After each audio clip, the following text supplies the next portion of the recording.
Hello, and happy belated New Year to all our friends from the Financial Advisory Group here in York, Pennsylvania.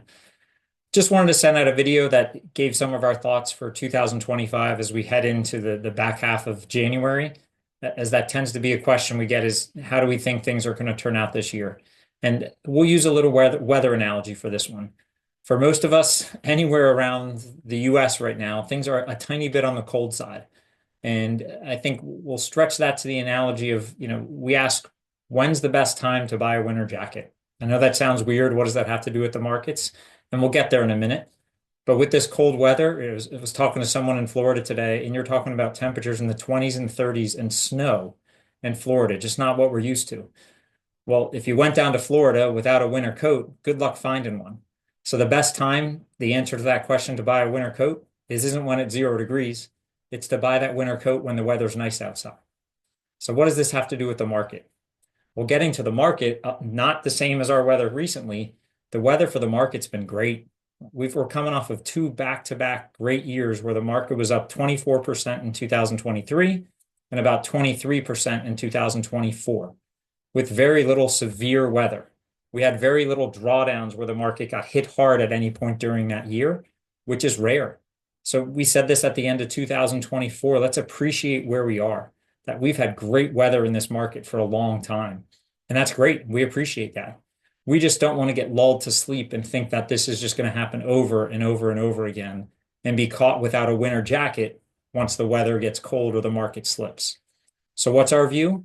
Let's be smart. Let's buy that winter jacket today for the market as opposed to waiting for the weather to get worse and then try to look for a jacket in January in Florida. Good luck. So what does that mean? For all of our clients that are taking income, we constantly talk about, well, we have an emergency reserve set aside for the spending we think you're going to use in the next couple of years.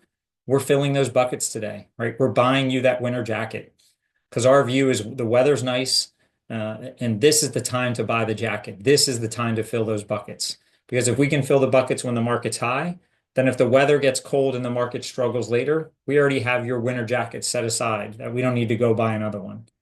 So I hope that analogy makes a little bit of sense that our view is we can't predict the weather. We can't predict the markets.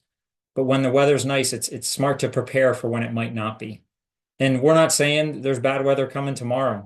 You know us well enough that this market's impossible to predict. In fact, we'd argue companies are in great health. Consumers are in great shape. The job market is strong. And we've said it for a long time. The consumer spends money. And right now, there's more people working in this country than ever, all making the highest, or most of them making the highest wages they've ever made. So if you take more people working than ever and multiply it by the highest wage base we've had, that means there's more general income out in the US at our disposal. And what do we do with it? We're the best spenders in the world. So of course the economy is doing well. We don't see that changing anytime soon, but we just don't want to get lulled to sleep and forget that every once in a while the weather can get a little bit shaky for markets. So our view, things look good, but let's just not get lulled to sleep and forget that every once in a while the weather will get cold for the markets, just like it is for all of us on the East Coast and again in most of the US. So there's our thoughts as we head into 2025 is, let's have those winter coats ready, but hope we don't need them and leave them in the closet. Thanks as always for your trust and confidence that you place in us year after year as we head into another year. And, do your best to make this year the best that you can. And we look forward to talking to you sometime soon, either in person, over the phone, or on some type of Zoom or video call. Thanks, and make it a great day.